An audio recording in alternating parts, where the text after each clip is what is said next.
Someone asked me recently if I think that fair representation in media is important.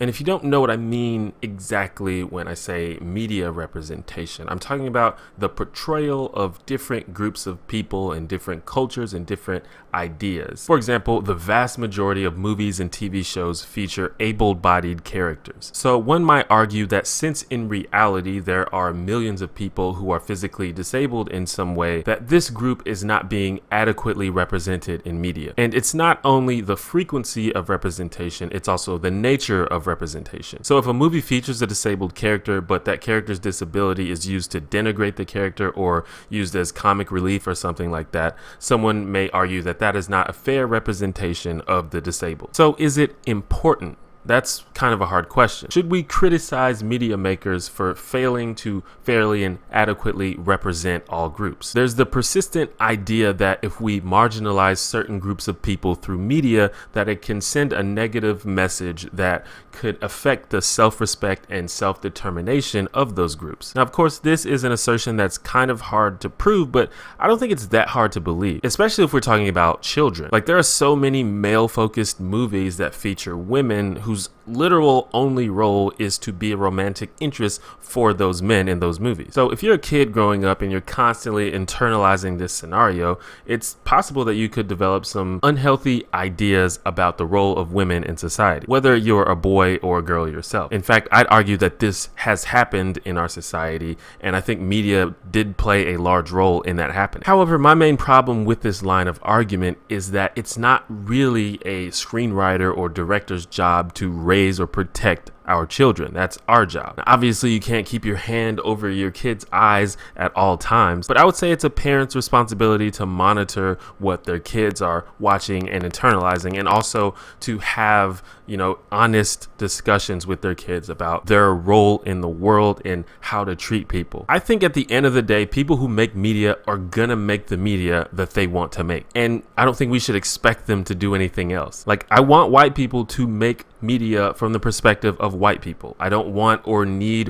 white people to make media from the perspective of non-white people. I don't think we need men to make media from the perspective of women. We don't need straight people to make media from the perspective of LGBT groups. Now, if someone wants to try something like that, that's cool. Some people have and succeeded. The Fault in Our Stars is a book written by John Green, who is an adult man without cancer, written from the point of view of a teenage girl with cancer. And a lot of people like that book, including me. So a person could do something like that, but I don't think we should expect them to in order to meet some kind of representation quota. Nor do I think we're justified in complaining when they don't. Like, a lot of people complain about sexualization of women in video games, but most of these video games are created by straight men, and you should expect them to contain things that straight men are into. What I do think is important is equal opportunity in media careers. And I think equal opportunity in media careers will inevitably lead to fair representation in media. And I think this is where the criticism should fall. Like I mentioned, that a lot of these video games are made by straight men, but there's no reason why that should be the case. And of course, we're now seeing a surge of women developing video games, and I hope that trend continues. On the same token, the writers' rooms of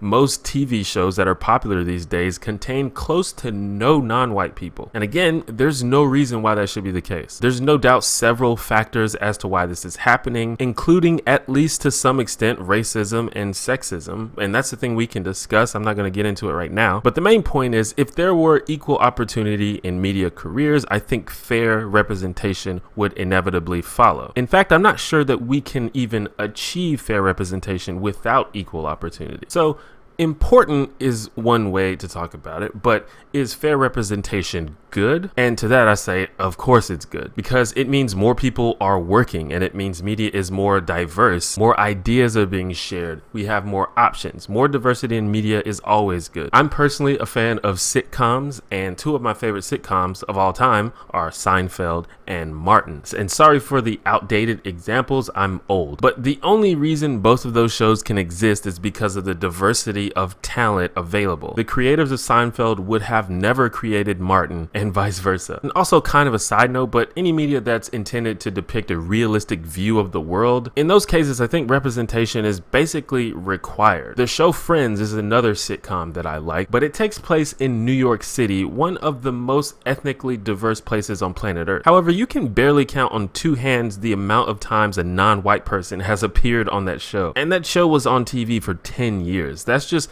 very unrealistic and kind of bizarre. Anyway, I think we sometimes get caught up trying to point fingers at evil or irresponsible people that are supposedly ruining the world, that sometimes we forget that the problems are often deeper and more systematic. And perhaps if we focus our attention in the right places, then we can see quicker solutions. That's just me though. But I want to know what you think. Drop a comment. I want to go ahead and give a shout out to all of the new subscribers. How you doing? If you enjoyed the video, please consider hitting the thumbs up button and subscribe if you like my hair.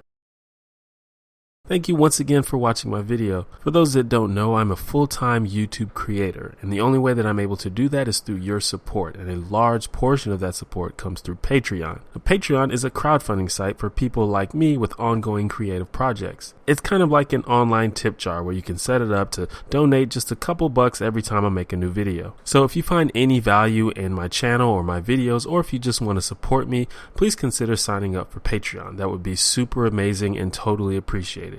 But even if you don't feel like it, or if you can't, that's fine too. I just thank you for watching.